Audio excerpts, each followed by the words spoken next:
Por isso que foi criado lá atrás, eu tenho a honra de ter sido parte do grupo que fez a estrutura, o framework do relato integrado, que era o conceito que você tinha não só o relato financeiro, mas você incorporava ali outros capitais.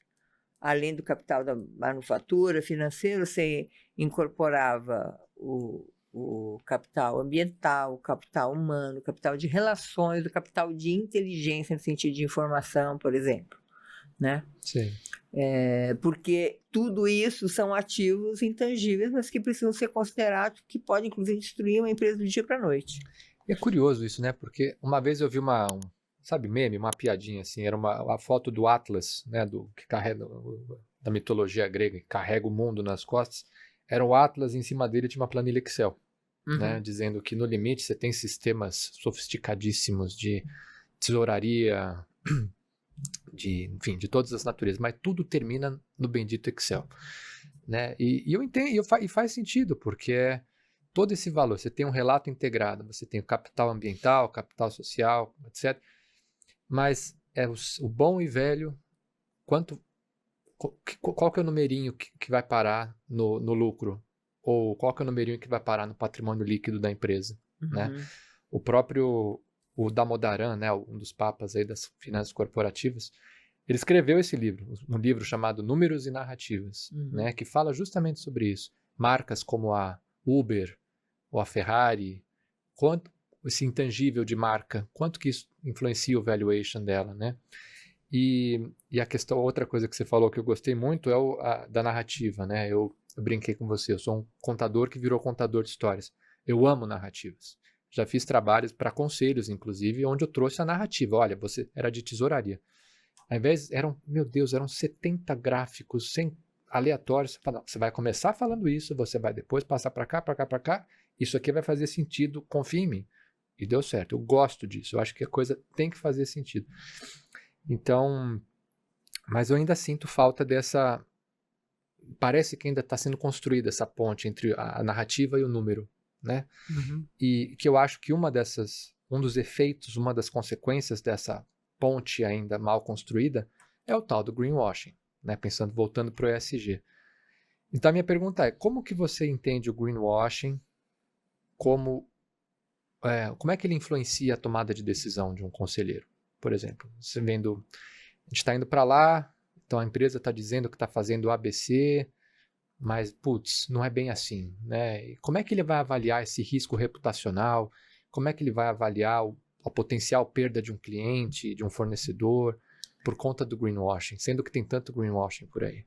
Tem, e às vezes ele é interno, né? Quer dizer, ele chega ao conselho dessa forma e não com os fatos que deveriam chegar. Em geral, o greenwashing é para fora, né? Você mostra uma companhia que não existe para dentro, né? Mas às vezes esse para dentro inclui chegar ao conselho também uma visão que não é verdadeira do que se faz, né? Acho que o grande desafio é construir os indicadores que você tem que acompanhar, né? E aí, esses indicadores é a estrutura, né? A base de você acompanhar tudo isso é você ter esses indicadores. Quais são os indicadores relevantes para você acompanhar? E aí, você tem de reputação, você tem vários indicadores que você pode usar. Você tem pesquisas de opinião que você tem nível de recompra de serviço, você tem taxa de reclamação, Net Promoting Score, né, NPS, enfim, você tem vários indicadores que você pode seguir que não necessariamente vão representar um número na sua planilha, mas que são indicadores que você consegue medir.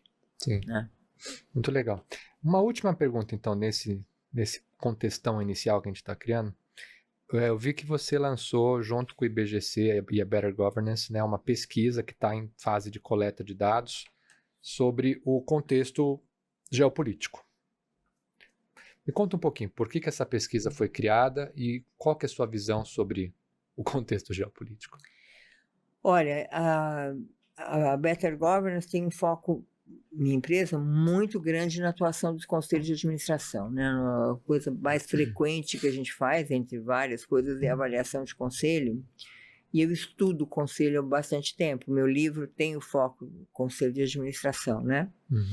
Então, eu, até pensando aí na celebração dos 20 anos da minha empresa, que coincide com o aniversário de 30 anos do IBGC, eu fui ver que temas estariam, vamos dizer, tirando sono do conselho, deveriam estar tirando, e às vezes não está tirando.